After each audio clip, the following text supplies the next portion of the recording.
Grüezi wohl, meine Damen und Herren. Oh, Jesus Christ, mit dem Bildschirm. Bonjour. Was? Ja, okay. Gut, der Ricky hat jetzt gerade seine Bildschirme mit dem... sie sind im Bild Ja, rein. sie sind im Bild, ja. Grüezi Also wohl, haben sie Herren. wirklich das Bild geschirmt, hä? Ja, genau. Das. Sehr gut. Hey, heute machen wir eine kurze und knackige mal Recap-Session. Jawohl. Wir haben einfach so viel gestern jetzt. Und ich in die Ferien gegangen. Du hast die Ferien, stimmt. Ah. Voll. Aber das wäre offiziell Folge Nummer 35. Kauft euch Demigod Unleashed Max auf demigodunleashedmax.com. Ja, Mann. Oder wo auch immer. Ja, keine Ahnung, damit Unleashed. Ricky postet den Link in der Description. Hast du jetzt eigentlich ein Foto bekommen von deinem Auftritt als Sänger, dass wir können, unser Sidequest-Ding machen? Habe ich nicht. Aber ja, wir sind, lustigerweise, wir haben beide am gleichen Wochenende noch gesungen. Auf der Bühne. Ja, das stimmt. Du ein bisschen mehr wie ich, aber ist ja gleich. Aber es war lustig. Aber wir sind zu weit führen. Wir haben schon einen Monat oder so nicht mehr mit uns so direkt geschnurrt. Wir haben mehr Gäste da gehabt. Ja, ich habe im letzten Podcast schon gesagt, wir reden privat auch nie miteinander. Darum haben wir uns jetzt alles zu sagen. Ich muss schnell nachschauen. Wo haben wir den letzten Podcast gemacht? Wir haben eine Wurfstunde gemacht und vor der Wurfstunde war schon 2-3 Wochen gewesen. Ja, voll. Also, wir haben Hutu sind wir gesehen. Ja. Dann haben wir dort am 4. nachher das Ding aufgenommen. Das heisst, der letzte Podcast, den wir aufgenommen haben, ist da gar nicht eingeschrieben. Also wir haben, glaube ich, mal eine Woche gesehen. Der vor einem Monat so. Anfangs... Nein, der müsste irgendwo zwischen... Der müsste vor dem Siamese Konzert sein. Ja, aber wir sehen es zwischen... Ja, wir haben am Mittwoch vor dem Siamese, oder am Donnerstag vor dem Siamese Konzert haben wir Podcast. Wir sehen es in dem Metal Server Profil im Spotify. Das ist ja eigentlich auch egal. Das heisst aber nur, das Einzige, was dort zwischendrin war... 21. Februar. Ja, das heisst, zwischen ihnen ist noch... Ja, vor dem Dead Poets Society Konzert, wo alle etwas verpasst haben. Weil die Vorband war absolut sick gewesen. Ja. So richtig guter Rock'n'Roll, so wirklich stabile Musik. Im Werk Baden sind jetzt dann viele Metal-Shows. Mega, das stimmt.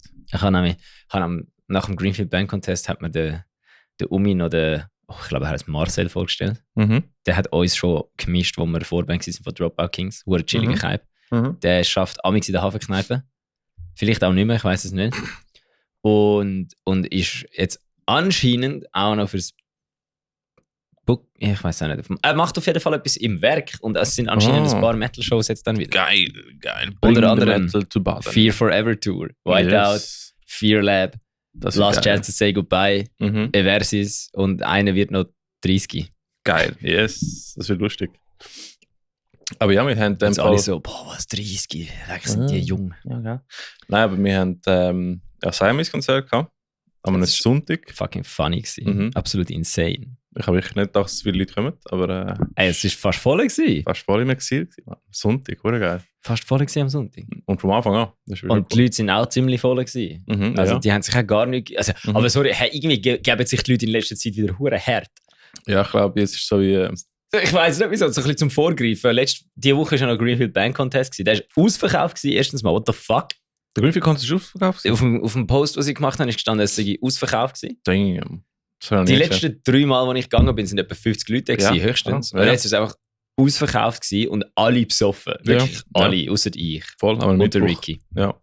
Und der Nico war, glaube ich, auch nicht besoffen gewesen. Der Nico war nicht besoffen, weil der ist am Arbeiten gewesen, oben an der Bar. Ja. Nein, aber es ist eben, aber Siamese. Voll. Erstens sehr cool, der Sänger hat gewusst, wir Podcast haben und ist beleidigt, dass wir ihn nicht eingeladen haben. Der Sänger hat auch anscheinend gesagt, dass alle Paleface geil finden und sie nicht so. Ja, voll. Dann ist er ausgebaut worden. Ja, das ist spannend. Aber ich glaube, das hat er extra gemacht, einfach um ein bisschen Crowd-Interactions zu bekommen. Das waren nette Scheiben. Mega. Jedes Mal, wenn sie reingekommen sind sie mit uns geschnurrt. Die haben nie irgendwie einfach so rein und weg. Die sind immer so rein, so, hallo, wie wenn Jogging. Ja, gut, und der Sänger redet auch Deutsch, oder? Von dem her. Ah, was? Ja. Wieso hat er dann mit mir immer Englisch geredet? Keine Ahnung, vielleicht hätte gedacht, Schweizerdeutscher können nicht Deutsch reden. Ja, es stimmt, ja. Ist möglich, ja. Auf jeden Fall, er hat mir auch gesagt, er hätte es geil gefunden, dass wir so stabil Promo gemacht haben. Ja, weil scheinbar hat er auch einen Podcast in Dänemark und die haben auch ihre eigene Awardshow gemacht. Und weißt du, wir haben es gleich gemacht. Cool. Sehr geil, geil. Ja, das ist richtig funny, man. Es ist wirklich cool. Also es ist absolut insane. Wir haben es geschafft. Ich habe richtig stabile... Du hast wirklich gesehen, du hast schön den Unterschied gesehen zwischen Metalcore-Bands, die eher ein bisschen alles durchchoreografieren und anderen Bands an dem Abend, die eventuell nicht alles durchchoreografieren. Weil bei uns war einfach fucking Chaos und Mayhem. Schon gewesen, ja. Ist fucking fun. Irgendwann hatte ich so das Gefühl gehabt, beim einen Song machen wir immer so irgendetwas Wall of Death-mäßiges. Und ich habe dann so das Gefühl gehabt, so, jetzt stimmen wir ab. Alle Hände auf für die Wall of Death wollen, alle Hände auf für die, oh nein, fuck, es hat Säulen, wir machen jetzt einfach einen Circle Pit. Habe ich das einfach autokrat entschieden, dass wir jetzt einen Circle Pit um die Säule machen. Und dann sind etwa sicher 10 Leute weggerannt. Das war crazy gewesen, ja. Der Reto hat sein Käppchen bekommen, weil ich gesagt habe, der Erste, der vorzäckelt, bekommt eine Kappe von uns. Und dann irgendwann haben der Butch und ich das Gefühl gehabt, das Konzert wird jetzt ein Full-Body-Workout. Und dann habe ich weiß auch nicht, was ist so das professionellste Setting ever. Und ich stehe so dort so, ich wollte jetzt einfach 20 Liegestütze sehen. Ist mir egal von wem. Ist mir egal, ob 21 macht oder 20 Leute je eine machen. Wir brauchen einfach 20 Liegestütze in diesem Set. Und dann haben sie während dem Song und dem anderen Song einfach angefangen Liegestütze zu machen. Ja. So, ich kann auch Liegestütze machen. Du hast auch gepumpt. Ich kann etwa 15 gemacht. Fucking hell, Alter. Ja, und ich so auf der Bühne so, keine Luft mehr bekommen. So, ich bin so alt, ich bin zu fett, ich bin zu unsportlich. Nein, es war fucking cool gewesen, richtig geil. Und hat Spaß gemacht. Ja, es ist wirklich, also mir hat es hat richtig Spaß gemacht. Vor allem, wir sind stabile 2 Stunden früh da gewesen. Ah ja, stimmt. wir sind noch schön Burger gegessen und Burger hat noch eine Stunde, halb Tour, bis die angekommen ist. Ja, wirklich, wir kommen so an, so, was, wir sind jetzt schon da? So, yes. Das hat geheißen, wir müssen dann da sein. Starttimeplan. Eigentlich brauchen wir euch am 5 Uhr. Ja, easy. Gehen wir halt essen. Ja. Und dann sie, die verantwortlich war für die Show, so, kennt ihr euch schon? Das ist ja cool, wie ihr da so miteinander rumkäspert die ganze Zeit. So, ja, was sollen wir sonst machen? Ja. Der Danu, ich weiß nicht, wer von euch das war, irgendeiner hat das Gefühl gehabt, wir könnten das auch mal überlegen, so ein gemeinsames Backdrop zu machen. Wir spielen ja so oft zusammen, wir können das auch so ein Backdrop machen und dann kannst du so, dann wäre es wie egal, dann kannst du so gleich, welche Band du spielst, kannst du einfach ein Backdrop aufhängen, kannst viel weniger hustlen. Das können alle Schweizer Bands. Das ist ein Pro-Tipp von mir, wenn ihr öfters mit einer anderen Band spielt. Weißt du, so wie hat die geheißen, für die Split-Tapes? Alter, Split-EPs. Split-EPs sind schon geil. Machen wir mal eine. Aber ist was hey, ich muss schon nachsicher holen. Ich habe gemerkt, ja, das ist tipptopp. Split-EP, Whiteout Versus. Da haben wir Weltherrschaft dominiert. Gut, ich probiere mal da weiter zu schnurren. Dann, was war nachher noch? Ricky. Gut als Fragspieler. Voll. Für alle, die den Podcast jetzt nur mal hören und nicht schauen, ich bin gerade zwischen dem Mikrofon hin und her, damit es so tönt, als ob der Ricky vom einen redet und ich vom anderen. Nachher bin ich in ein Skilager für eine Woche und habe nichts mehr gemacht. Und dann sind wir Comania schauen in Huttwil, aber über das haben wir ja schon geredet. Ja, haben wir? Ja, stimmt. Haben wir in der letzten Podcast-Episode darüber geredet. Das ist nämlich so recht sick. Übrigens, Vorstunde ist so fucking funny gewesen. Das ist insane, ja. Ja, hast du sonst noch etwas gemacht? Also das Comania-Konzert ist ja geil gewesen. Comania hat vorher abgerissen. Ich habe das erste Mal in meinem Leben Days of Ruin gesehen. Stimmt. Heisst Days of Ruin, das war eine Premiere gewesen, ja. Nicht Voice of Ruin, das ist eine andere Band. Ruined, ja genau. Geil. Ja, das ist fucking sexy. Es ist wirklich so Unearth-mäßig reingegangen. Dumpf as fuck. Stabilo gewesen. Und dann sind noch 2, 3 kleinere Sachen gewesen, oder? Was hast du so gemacht? Außer von Gamen? Außer Game & Bullhead Festival. Ich glaube nichts im Fall. Huttwil.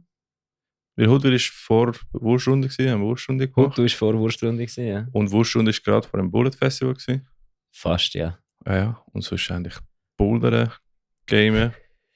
Ich habe einen Mike-Kommentar so geil von der Ricky. Er kennt sich, Ricky muss bouldern. Ja, stimmt. Ich bin tatsächlich geworden, das war geil gewesen. Dann, jetzt bin ich wieder am Mischen. Eine Mystery Band. Also irgendwann im Release kommt wieder mal ein Song, was ich gemischt habe. Ja. Gut. Also bin recht viel am Mischen gewesen, recht weniger am Gamen, mehr am Mischen. Sehr das ist cool. Also machst du das wieder ein bisschen? Ja. Also kannst du schnell für alle Leute, was interessiert, 3 Pro-Tipps geben? Main Sachen, wo man muss schauen, wenn man sein Stuff im Mischer schickt. Weil ich weiss das mittlerweile schon. Mir hat das schon mal zusammengeschissen, weil ich es nicht richtig gemacht habe. Darum, von dem her, dass ihr euch das bewahren könnt. 3 Pro-Tipps vom Ricky. Alright. Yeah! Wenn du mal Musik recorded hast und willst mir eine Mischer schicken, 1, tu kein Processing auf die Raw-Tracks. die sollen nackte Tracks sein. Zu uns. Das heisst, alle Effekte weg. Alle Effekte weg. Aber was wenn ich dir meinen Gitarre-Sound schicke, ich mache das ja mit dem Helix. Ja, genau, das ist gut. Dann perfekt wäre es DI-Track und... Genau. So, zweiter Tipp ist, immer die schicken. Aber ihr könnt in dem Sinne... Raw-Tracks heisst einfach, die haben keine Kompression drauf, die haben kein EQ, keine Phaser, Flanger, nichts. Außer es ist gewünscht, ein Amp-Effekt zum Beispiel. Und das also einfach kein Effekt nach dem Gitarre-Sound. Ganz genau.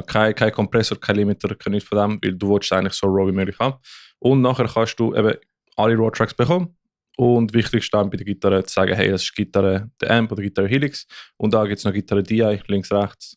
Genau, einfach alles so schön. Es soll auch konsolidiert sein, von ganz am Anfang bis ganz am Schluss. Alle sollen die gleiche Länge haben, sodass du nachher die Session einfach reinschieben kannst mit dem BPM, wo dazu benötigt ist. Falls ihr MIDI habt, ist der MIDI wahrscheinlich drin embedded, heisst, er übernimmt automatisch den Tempo raus und sonst, man wüsste Tempo im Voraus. Und das sind wichtige Tipps, wie viel habe ich gesagt? Keine Ahnung. Aber was noch wichtig ist nummerieren die Tracks und schreiben sie an, dass man dann auch weiss, was es ist. Weil der Ricky hat mir auch schon das File geschickt, so, Bruder, was ist das? Und dann habe ich es gelost und so das Gefühl gehabt, ja, ist ja logisch, das ist die Leadgitarre. Und der Ricky so, wie sollte das logisch sein, du Mongo? Sicher nicht ist das logisch. Das tönt nach irgendetwas. So, ja, ist die Leadgitarre. Und wichtig auch ist, das habe ich auch, es ist ein bisschen eine Katastrophe von Files gewesen, die ich bekommen habe, aber es ist gegangen, mixed und geil. Aber wenn ihr mal in einem Track schreibt, das sind die Clean Vocals und kein Growls und kein Shouts drauf und eben, macht, wenn es Clean Vocals ist, von Anfang bis zum Schluss nur Clean Vocals. Wenn es Background Vocals sind, nur von Anfang bis zum Schluss und nicht unterschiedliche Sachen in einem gleichen Track. Oder dass plötzlich im Rhythmusgitarre plötzlich Clean Gitarre kommt. Dass plötzlich in der Rhythmusgitarre Bass kommt. Ja, genau. Genau das. Und weniger ist mehr.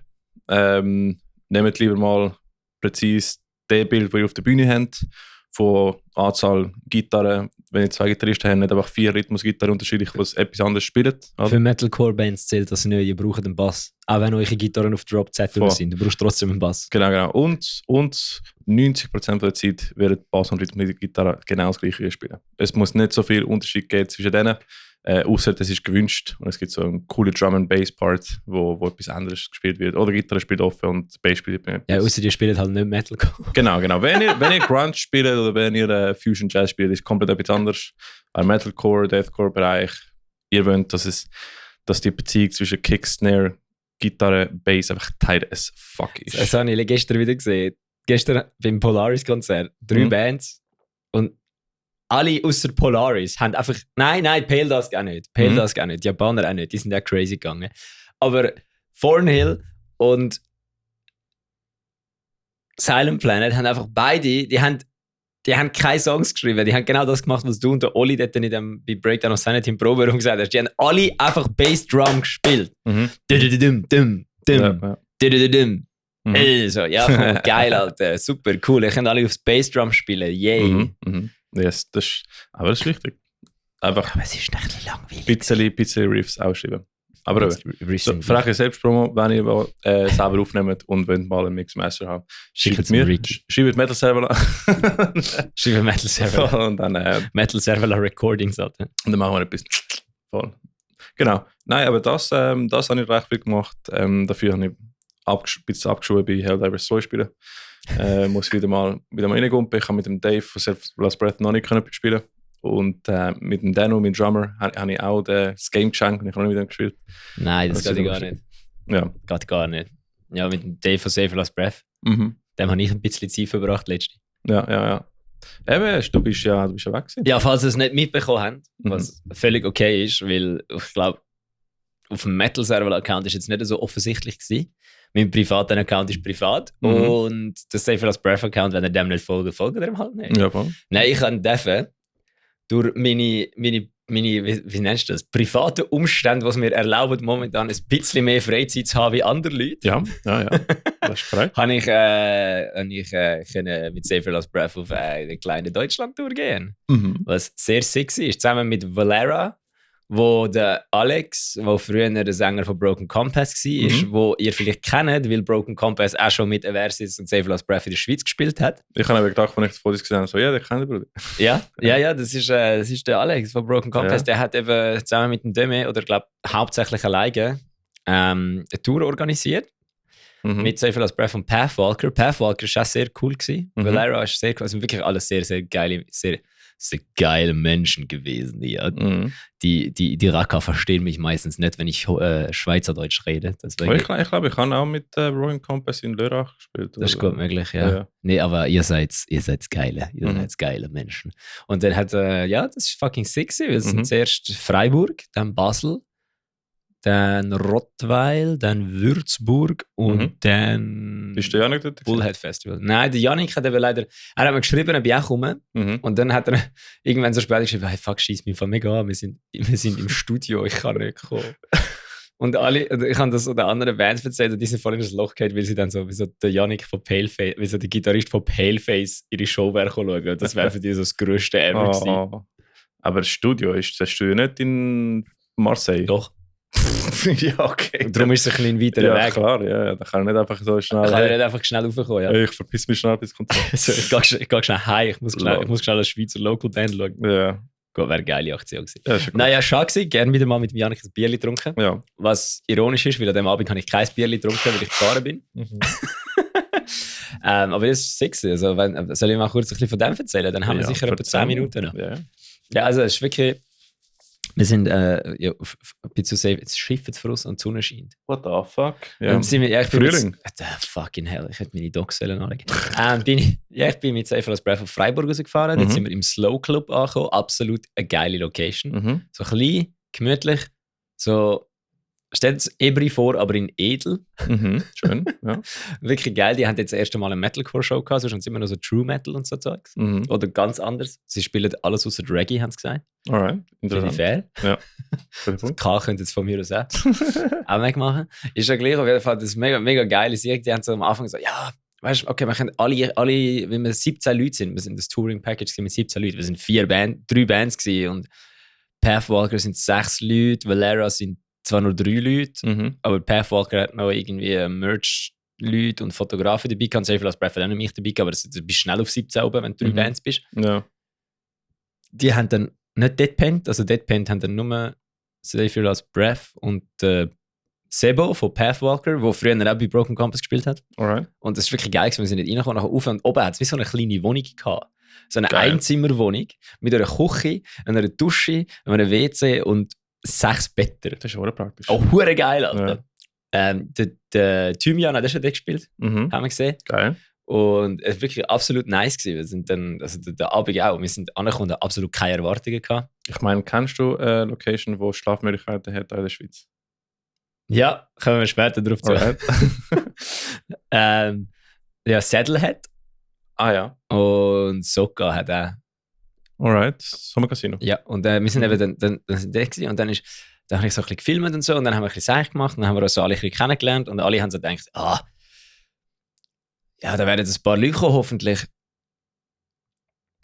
Ja, noch genug Zeit, ja, das ist gut. Wir haben ein paar Leute kommen, hoffentlich. Und nachher der andere so, ja, es kommen meistens so ein paar Leute, oder? Und dann haben sie das Gefühl gehabt, wenn wir 17 sind, können wir noch so 5 Getränke haben oder so. Und dann sag ich so, ja, 5 Getränke, easy. Und dann haben Valero angefangen zu spielen und dann war es schon recht voll gewesen. Und dann hat Save Your Last Breath angefangen zu spielen und dann war die heute einfach voll gewesen. Komplett voll gewesen. Ja. Absolut insane. Geil. Und Save Your Last Breath hat auch abgerissen wie Sau. Also es war wirklich böse gewesen. Ich könnte ja auf Save Your Last Breath Page gehen, nach dem Podcast oder jetzt. Und die Reels anschauen, die ich gemacht habe, weil ich habe für jeden Tag, wo wir dort auf der Tour sind, habe ich ein Reel gemacht für Save Your Last Breath. Ich habe mir mega Mühe gegeben.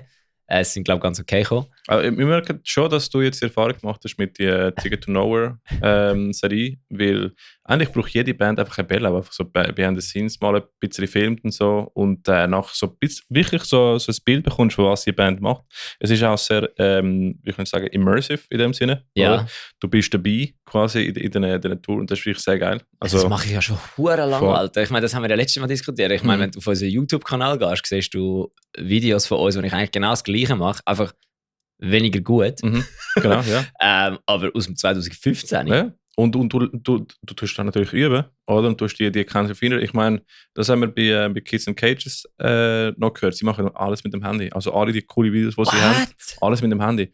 Der ist auch Creepy Cute Cult, ist der Dings gewesen. Wie heißt der nochmal? Media Dude. Der Media Dude. Content Creator. Ja, der Finn. Der Finn. Genau. Der Finlay, ich habe ihn gesehen und der ist der am Film bei der Creepy Good Cult Event. Der iPhones. Wo wir am Mediapartner sind. Und er ist einfach mit dem Handy gewesen, iPhones machen. Und es sieht brutal aus, also was sie machen. Und ich weiss noch, andere Bands sind es auch am probieren. Ich glaube, Red Vaga sind auch am probieren mit so Handy. Stimmt, ja, der Mike hat mir das, mit dem Mike habe ich noch darüber gesagt. Kommen wir dazu. Ja. Auf jeden Fall sind wir dann in Freiburg gewesen, nicht in Freiburg. Und dann, ja, dann war heute voll gewesen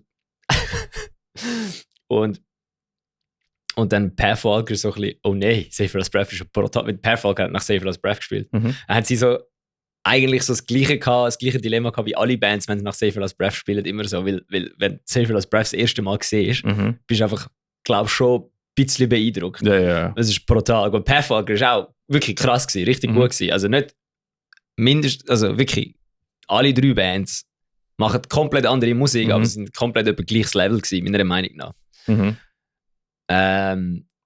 Pathwalker macht die eingängigste Musik sogar, also das wir nicht so Angst müssen haben. Ja, wie Safer Last Breath ist einfach so, du merkst, es ist eine well-oiled War Machine. Alter, oder? ja, Safer Last Jahren so wirklich so am Raffinieren ist. Safer Last Breath ist einfach so ein richtig stabiler Kriegspanzer. Alter. Ja, genau. Und dann der Adrian, der Drummer, so, nein, ich kann das nicht. Nein, das ist nein.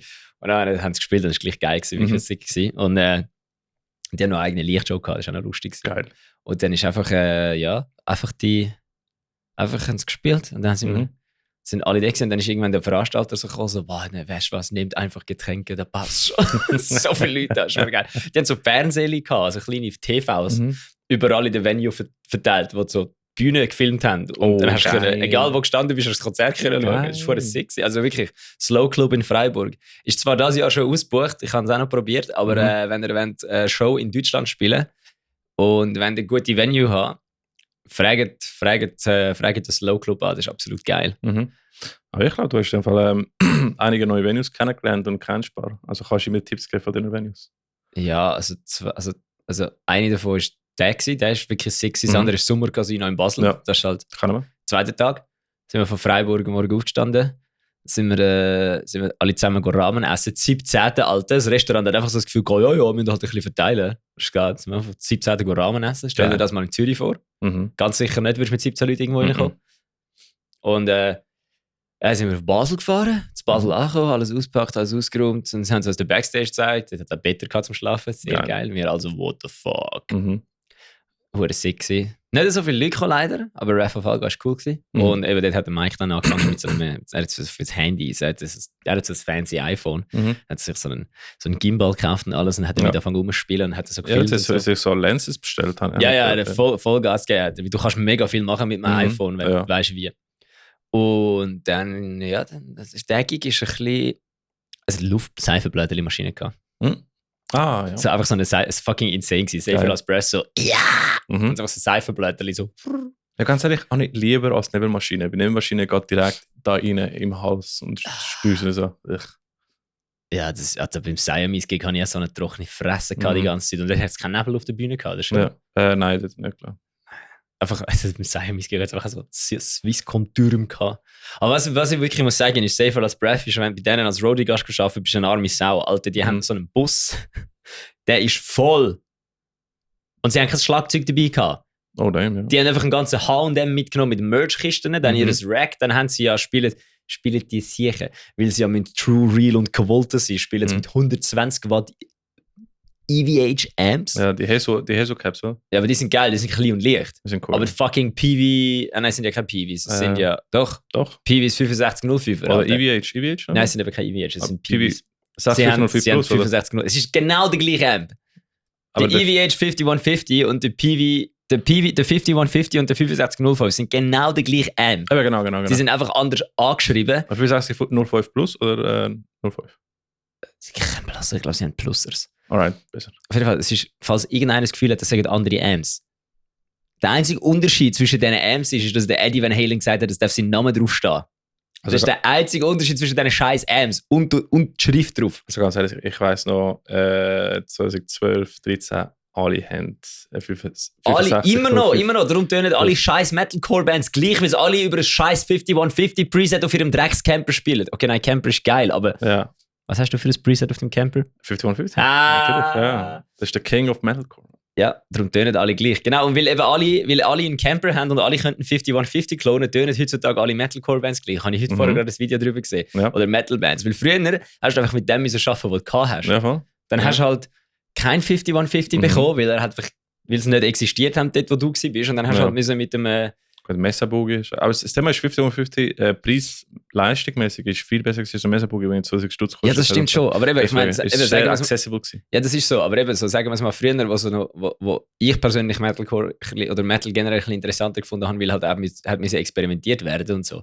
Hast halt effektiv müssen mit dem Zeug arbeiten, was du hast. Und dann hast du halt vielleicht mal das Album mit einem Marshall-Amp schreiben, weil du keinen Zugriff zu einem anderen Amp gehabt hast. Aber gib mir einen Amp. Ich bin mir immer noch sicher, weil ich auch viel Zeit mit meinem scheiß Amp verbringen.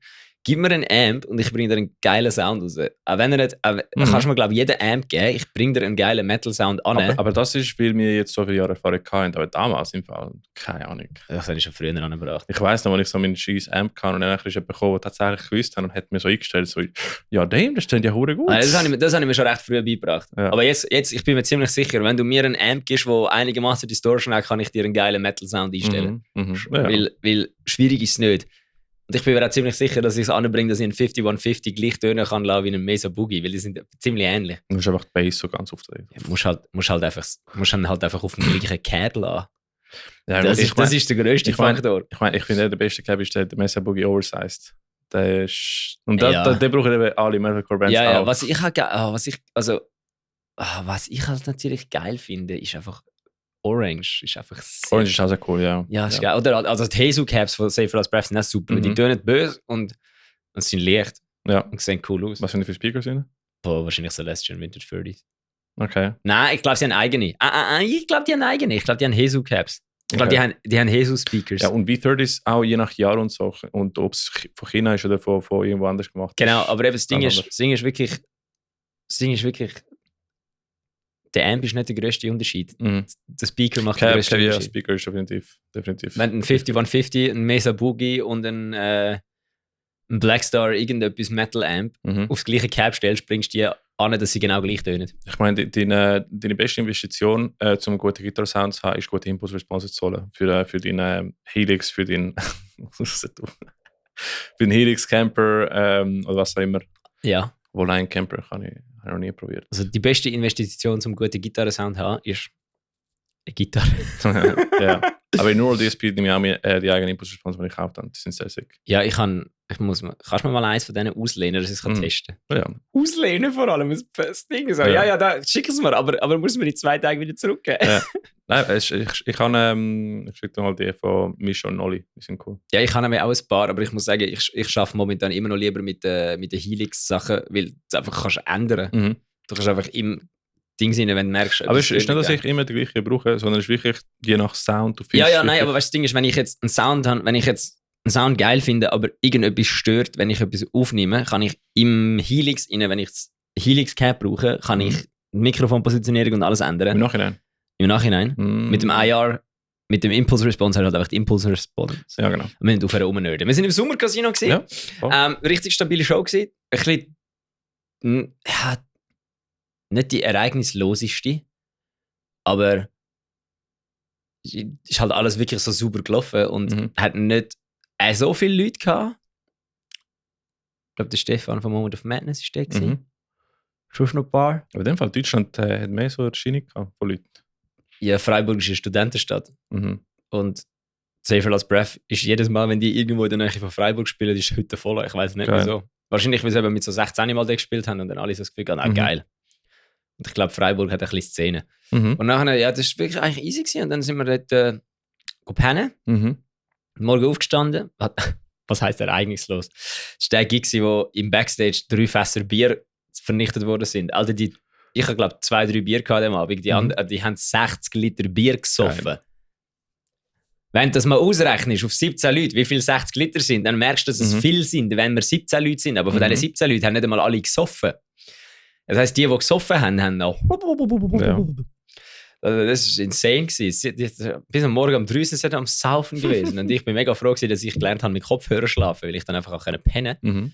Und dann am nächsten Morgen hat irgendeiner die Idee gehabt, geil, gehen wir auf Basel, dort hat es ein Thermalbad. Und nachher alle Deutschen so, boah, what teuer.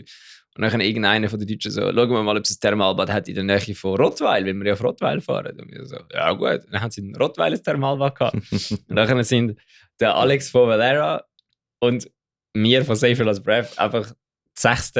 als einzige Menschen unter 40 in diesem Kurort ins Thermalbad. Alter, das war so geil gewesen. Wirklich, ich empfehle es euch nur, wenn ihr als Band irgendwie etwas macht und ihr habt noch irgendwie 2-3 Stunden zum Killen und es hat ein Thermalbad in der Nähe. Mietet euch Badhose dort und geht ins Thermalbad. Das ist so gut gewesen. Wir sind einfach wirklich dort gehängt. So. Aber ihr könnt Badhose mieten, oder? Ja, also ich habe meine mitgenommen, weil ich weiss, du musst immer eine Badhose dabei haben, wenn du irgendwo hingehst und ein Badtüchchen von dem her. Das ist ein Expert-Move. Per Anhalter durch die Galaxis. Oh. Handtuch ist wichtig. Und nachher, dann sind wir dort in dem Ding. Dann hat es so ein Dampfbad gehabt, Alter. Also es war nicht ein Dampfbad, es war so ein Inhalierbad gewesen. Dort hat es so einfach die Luft so zernebelt, dass du quasi deine Lunge kannst mit dem Salzkristallwasser reinigen. Also, bist nicht rein und hast einfach nichts mehr gesehen. Wir sind die Stegen rauf und schier runtergefallen. Also der Rico, der Moritz, der Döme, also schier die Stegen runtergefallen. Weiss nicht, wir haben nichts gesehen. Dann sind der Alex und ich sind einfach aufs Bänkchen gekocht. Dann haben wir gesehen, dass neben uns so ein Bärli aufeinander oben gekocht war. Und wir sind die 100%ig bei irgendetwas am Stören gewesen, was sie gerade gemacht haben. Das war so lustig gewesen. Gut. Ja, nachher hatte ich Wasser im Ohr für den Rest der Tour und auf dem linken Ohr nichts mehr gehört. Und, ja, absolut. Also, es war lustig. Rottweil, hure abgefuckte Location. Sind reingekommen, der Kübel war schon voll gewesen. So, geil. Ja. Das ist immer das Qualitätsmerkmal. Perfekt. Dort haben wir auf der Bühne pennen, das war lustig. Also, die Soundingenieure haben auch bei jeder Band Probleme gehabt mit dem Sound. Also jedes Mal haben sie das Gefühl gehabt, die Monitore funktionieren wieder nicht beim Soundcheck. Haben jedes Mal wieder von neuem müssen lernen, wie die Monitore funktionieren. Und bei Safer Last Breath haben sie dann vergessen, wie das Licht funktioniert. Safer Last Breath hat irgendwann einfach kein Licht gehabt auf der Bühne. Ah, okay. Es war einfach komplett dunkel im Raum. Nur so ein bisschen Licht im Publikum. Fucking funny gewesen. Aber ein stabiler Auftritt. Und dort hat, shit, wie haben die jetzt geheißen? So eine richtig hässige, so eine Band, die so richtig so weißt du, der deutsche Hardcore, so der Born from Pain Hardcore macht, so der alte Schule deutsche Hardcore.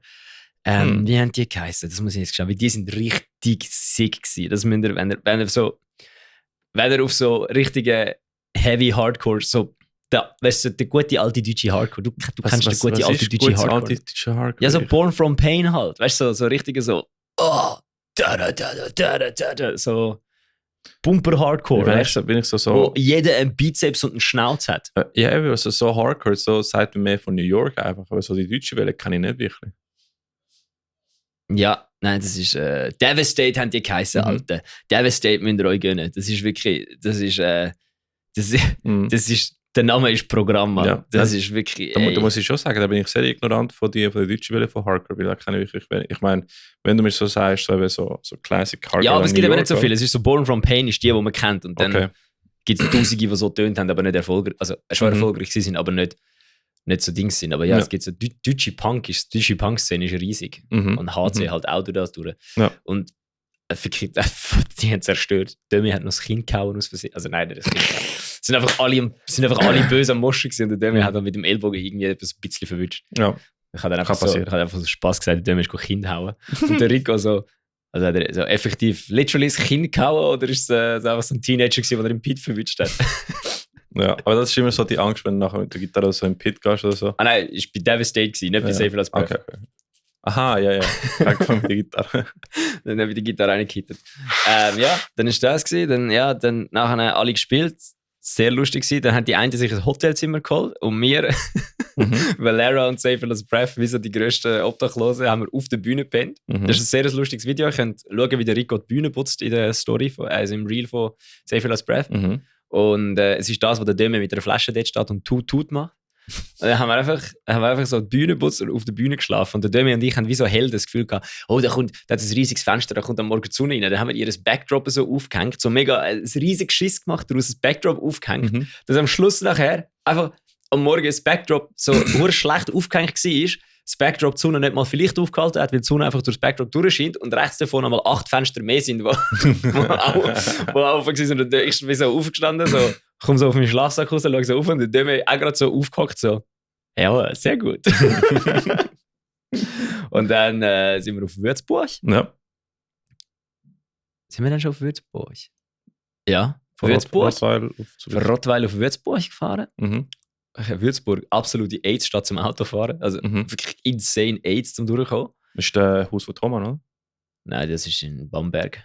Hast du das nicht bei Würzburg gehabt? Keine Ahnung. Schön, oder? Boah, ich weiß es nicht. Alright. Ich war noch nie im Thomann gewesen. Ja, Auf jeden Fall, das ist insane gewesen, als wir nicht hingekommen. Nachher haben wir dort, sind wir an den Fluss gelaufen, haben Glasse gegessen, das Mittag gegessen. Mhm. Das war gemütlich gewesen. Und dann sind wir am Fluss gelaufen, ich bin am Fluss gestanden, dann hat so eine Brücke gesehen und oben dran so ein Schloss, das einfach 1 zu 1 ausgesehen wie in Prag, in kleiner. Das war nice gewesen. Und dann dort Würzburg, sehr geil gewesen. Dort habe ich dann eben ein Vocal Feature noch gemacht bei Valera. Das war lustig gewesen, weil dann sind die anderen Bands gekocht und haben das Gefühl also, wieso können die eigentlich alle alles? So hauptsächlich der Safe als Breath mitnimmt zum Fotos machen, hat auch noch richtig hässige, unnötig hässige Vocals. Yes. So. Ja, der Alex so, jawohl, da habe ich schon gewusst, darum habe ich gefragt. War geil gewesen und wirklich Valera sind sehr geile Siechen und Siechinnen. Der Philipp ist einfach, der Gitarrist von ihnen, ist einfach später gekommen, weil der hat müssen arbeiten. Der ist auf Rottweil gefahren, von Rottweil heimgefahren mit dem Auto. Ja. Und dann am nächsten Tag hat er am 6 Uhr arbeiten und ist dann nach dem Arbeiten auf Würzburg rausgeküsselt, von Freiburg, um den Gig zu spielen. Damn. Das ist crazy. Der Respekt, Mann. Respekt an die. Und dann, der Gig ist wirklich geil. Es war so wie das Ebri gewesen, einfach grösser und cooler. Also nicht cooler, aber halt Werk 21 grösser, sorry. Werk 21 ein bisschen grösser. Riesen Bühne. Bühnenlautstärke 190.000 Dezibel geschätzt. Also Insanity gewesen, wie laut das war. Ja. Ich habe nichts gehört. Ich habe mich gefragt, wie Valera sich gehört. Und dann hat so der Drummer, der Adrian von Pathwalker, so das Gefühl gehabt. Er sagt, ja, neben der Bühne gestanden, um ihnen zuzuschauen. Die können sich nicht gehört haben. Ja. Die können sich nicht gehört haben. Es war so ein Mais auf dieser hohen Bühne.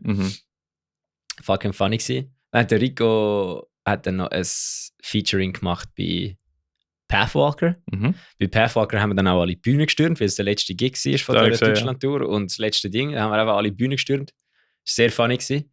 Einfach alle auf der Bühne rumgetanzt. Die Fotografin von Pathwalker, die Wendy, hat das Gefühl gehabt, wieso ich immer den Schuh aufhebe, weil bei jedem Gruppenfoto habe ich einfach den Schuh aufgehabt von hinten im Publikum und dann haben alle den Schuh aufgehabt am letzten Abend. Das war lustig. Das ist so ein geiles Foto. Einfach alle mit dem Schuh in der Hand auf der Bühne irgendwo.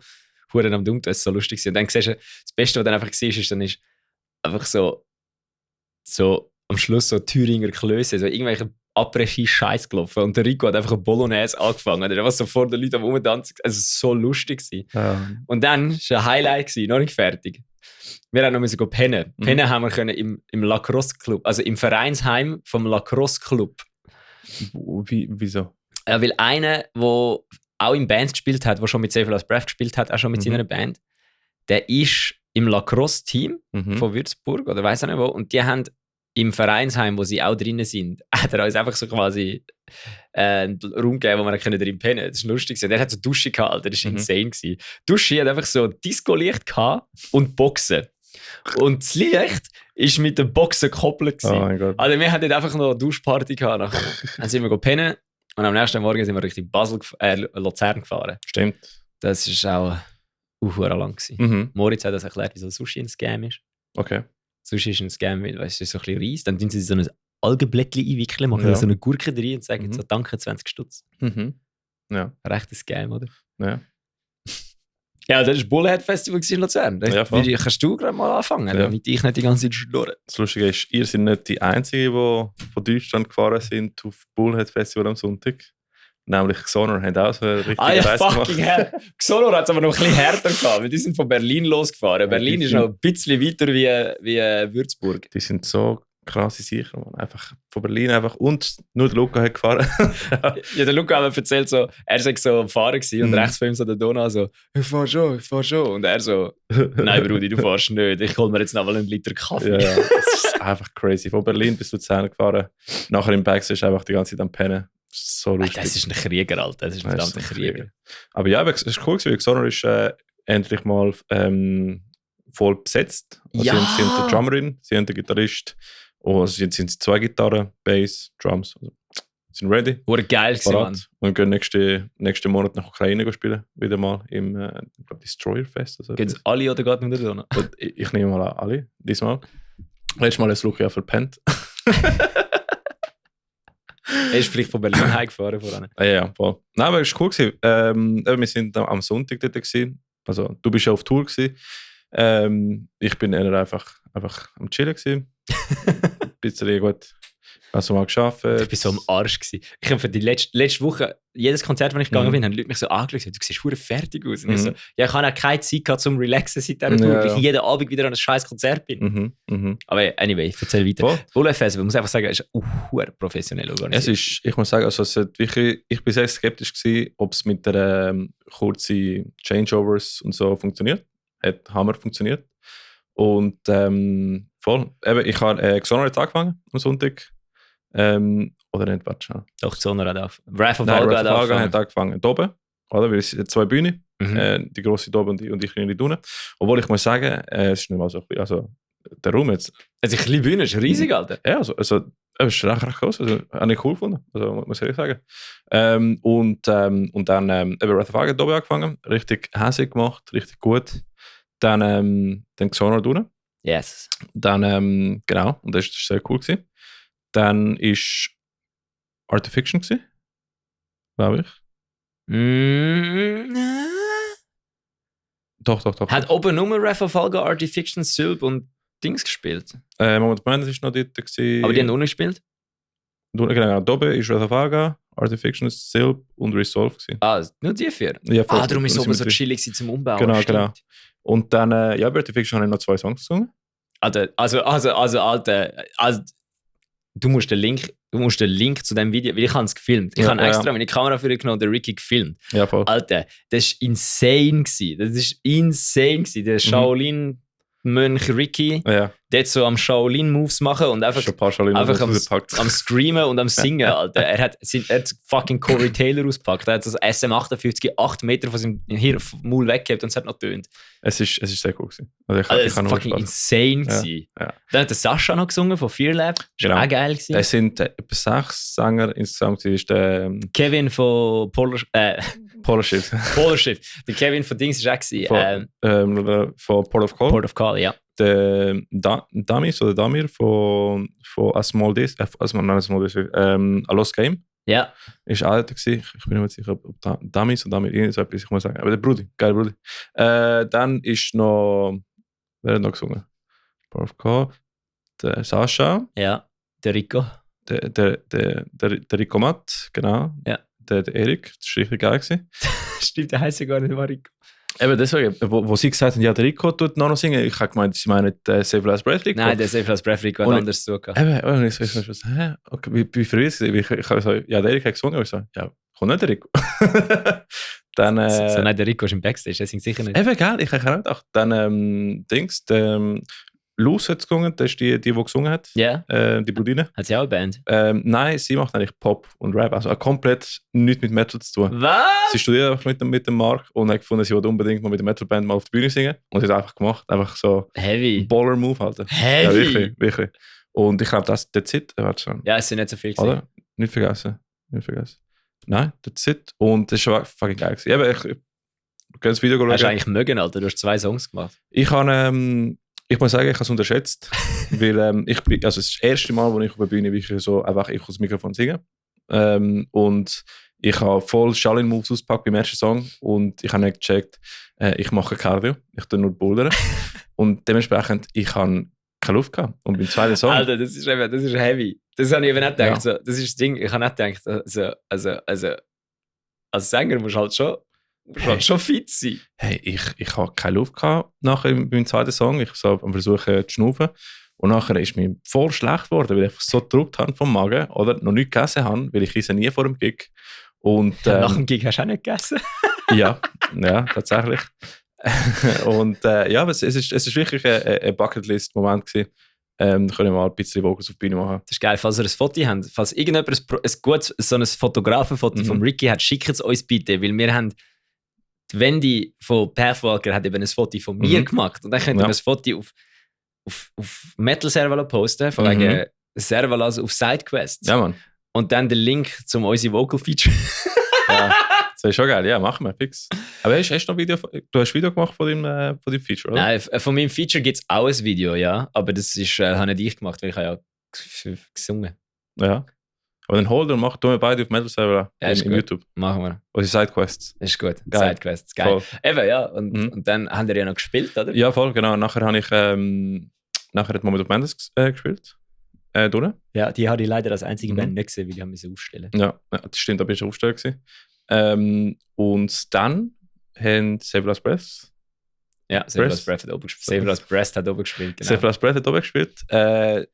Da habe ich eben leider verpasst, weil ich habe mir eigentlich bereit machen, um mit Whiteout zu spielen. Und bis zum Moment, wo ich auf der Bühne gespielt habe, habe ich immer noch Magenschmerzen gehabt vom Singen. Mein Körper hat einfach nicht gewusst, wie reagiert im Fall. Es war so weird gewesen. Heavy. Aber ja, das war lustig. Wir haben eine Stunde gespielt, es war richtig geil gewesen. Sound ist weißt, Sound ist endlich mal wirklich on point gewesen für In-Ears. Das letzte Mal in Siamese, ich weiss, warum der Sound so weird war. Beim Umstecken hat jemand einfach auf den Pad gedrückt bei der Snare und nachher verlinkt mit einem Kick. Also jedes Mal, wo jemand nachher versucht, im Mix den Snare Leute zu machen, hast du den Kick mitgenommen. Man ist der ganze Bleed vom Snare von der Kick. Ja. Und ich habe nichts gehört. Geil. Aber jetzt war der Sound super gewesen. Ich habe gehört, der Sound von vorne ist auch gut gewesen. Der Gino hat einen super Job gemacht. Darum lade ich immer den Timo an, was Technik angeht. Voll. Ja. Aber es war geil gewesen. Also ich habe richtig genossen. Wir haben wirklich mit dem Grind ins Gesicht gespielt.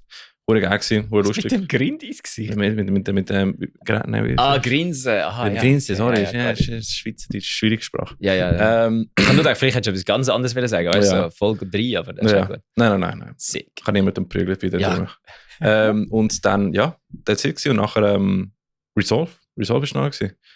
Und die sind cool gewesen. Das ist geil. Ja, Resolve war auch cool gewesen. Nein, ich habe es lustig gefunden, weil wir sind angekommen.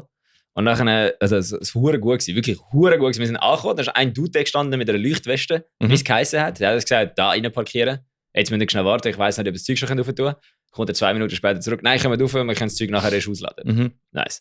Rauf, Save Last Breath, irgendetwas machen, ich stehe dort, kommt so der Dings. Hey, du bist von Save Last Breath, gell? Also ich bin mit ihnen da, ja, ich bin nicht von der Band. So, ist gut. Da sind alle, wie viel sind ihr? 5. Nur 5? Ja, wir sind 5. Da sind alle eure Bändeli. Da ist euch ein Essen-Zeug, Essensgotchi, da ist die Visa-Liste. By the way, ihr hättet auch schreiben können, dass er später kommt. Und ich so, yes, ist gut, ich leite es weiter. Ich habe halt wirklich, ist gut, ich leite es weiter. So, ich so, innerhalb von einer halben Sekunde von Beifahrer zu Tourmanager promotet worden. So, super, ja. Wie so einem behängten Christbaum bin ich da gestanden. Also, jetzt hast du eine ganz scheiß, habe ich ganz Band müssen finden, um mir das Zeug zu geben, so, bevor er lustig war. Und dann, dann sind wir im Backstage gekocht, haben wir den Brian gesehen. Brian stimmt. Und ich kleine Whisky getrunken. Voll. Danke Fearlab, bei euch trinke ich jetzt Whisky. Finde ich gut. Stimmmoderation ist auch vom... Stimmmoderation Brian Josh gewesen, wurde geil. Ja. Und wer blastet was? Sie blastet Dings. Egal. Auf jeden Fall, es war fucking insane gewesen, wie gut das organisiert war. Es ist dann jetzt geil. So, ja, jetzt können wir das Zeug rauf tun, dann haben wir das Zeug in den Lift da, rauf. Wenn wir das Zeug rauf da haben, hat Artifiction Soundcheck gemacht. Wir haben einfach das Zeug angestellt. Der Eckert hat seine Drums, der Dave hat sein Drum-Zeugs parat gemacht. Und dann einfach angestellt. Gut war es. Ja. Und dann hat Artifiction fertig gespielt und dann haben wir aufgestellt und ich bin jetzt so mit der Taschenlampe rumgelaufen. Also, weil das Ding ist, ich habe halt schon 4 Tage mit ihnen das Zeug gemacht. Also, wir haben alle eigentlich, wieso, es ist, der Stagehand ist da gestanden und so, ich muss ja gar nicht machen. Wir sind auf 4 Tage, wir machen das halt schon 4 Tage. Also MVPs jetzt. Von diesem Tag sind definitiv die Helfer gewesen und die Freiwilligen, die mitgemacht haben, weil super Job gemacht. Also, es ist wirklich krass. Also, vor allem auch die Bühnentechniker und alles. Wir sind, sie sagen, wir ja gar nicht machen, ihr könnt ja brauchen dann etwas. Ich so, ja, kannst du mir 2 Gitarrenständer bringen? Und er so, ja, dann hast du mir 2 Gitarrenständer bringen, Gitarre reingestellt, alles angestöpselt, ready to go. Und dann irgendwann so, also, ich weiß auch nicht, es ist schnell gegangen. Dann so, ja, wenn wir Soundcheck machen, ja. Soundcheck gemacht. Irgendwann, sie, die Soundcheck gemacht hat, weiß leider nicht, wie sie heisst, oder den Namen vergessen, aber absolut offene Bühne, absolut stabiler, super Job gewesen. Save Last Breath Boys haben ihre Amps noch auf Deutschland eingestellt. Ja. Sie so, hey Jungs, könnt ihr die Amps leiser machen? Wir haben schon 98 Dezibel ohne irgendetwas. Und dann sie so, ja voll. Und dann war es super geil. Und nice. dann... Das ist sexy. Also wirklich auch, es war entspannt alles. Voll. Also ich muss sagen, meine einzigen Feedbacks sind folgende. Ich habe... Machen wir das für das nächste Mal. Jetzt kommt ein Glee Bello. Ja, noch ganz schnell. Ich meine, die Greenfield Band hat das noch nicht angesprochen. Ja, aber jetzt hast du noch gesagt, wer als nächstes Gast kommt. Ich tue es nachher mute. Ist gut. Alright. Nein, voll. Nein, also, sehr cool gewesen. Eins. Bands essen normalerweise nach dem Spielen, nicht vor dem Spielen. Und nach dem Spiel war der Burgerstand neben dort. Ich bin sehr traurig gewesen. Mein Herz ist gebrochen. Der Donald hat seinen Chip verloren und ich einfach so, Alter, wir haben indisch gegessen zum Mittag dann in Mine und er war mega happy gewesen, dass er nachher einen Burger fressen konnte. Ich habe mich so auf den Burger gefreut, den ganzen Tag im Fall. Ich habe noch ein bisschen Salat gegessen vor dem Konzert und wir spielen fertig und so parat und ich so wie, ja, jetzt kann ich essen. Und ich so, was essen? Ist zu? Ich so, was? Stimmt, ich so extra, Ricky, der Burgerladen ist zu. Mein Herz ist ein Stückchen gebrochen. Ja. Aber nein, das ist cool. Ein bisschen zu kurze Pause zwischen Bands. Es ist sehr hektisch. Ich weiß nicht, für die Zuhörer, dann musst du irgendwie entscheiden, welche Band verpasse ich. So ja, ich habe das Gefühl, bei Safer Last Breath hat es fast keine Zuschauer gehabt, weil alle sind essen. Eben, so wie vielleicht mal 20 Minuten zwischen Bands oder so, wäre gut. Dann können Leute pissen, Leute das Bier holen, rauchen etc. Sonst ist es zu hektisch. Aber es war geil gewesen. Richtig, also ich bin sehr, sehr positiv überrascht gewesen. Das ist brutal gut gewesen. Das ist brutal gut gewesen. Aber ja, nach dem Festival, das müssen wir schon machen. Ja, nach dem Greenfield Festival Band Contest, absolut stabil gewesen. Ausverkauft, what the fuck, ausverkauft. What the fuck, das Greenfield hat gelost auf uns. Wir haben letztes Jahr eine Story gemacht, wegen spielen eigentlich 7 Stutz für ein Bier für Local Bands. Ja. Und sie so, das Jahr hat 6 Franken gekostet. Bitte gern geschehen, bitte gern geschehen.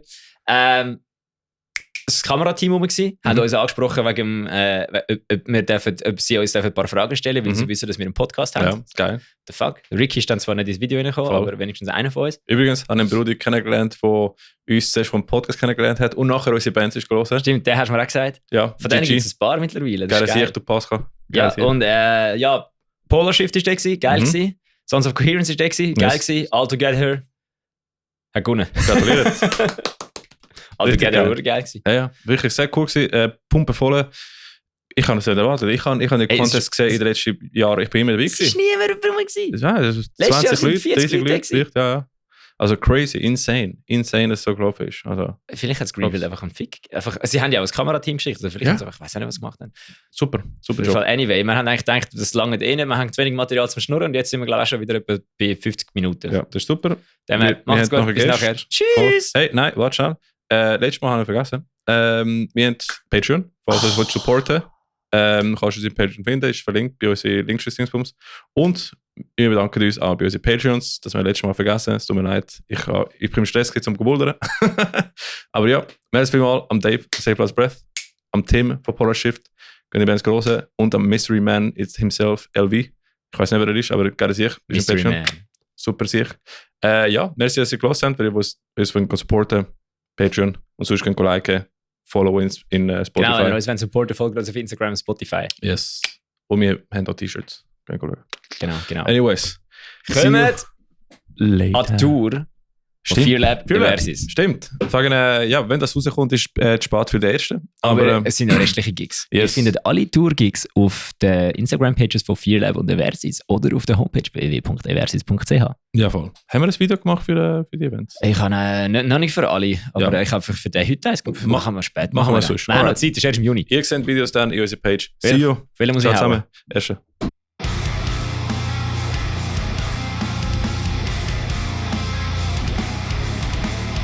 Blah!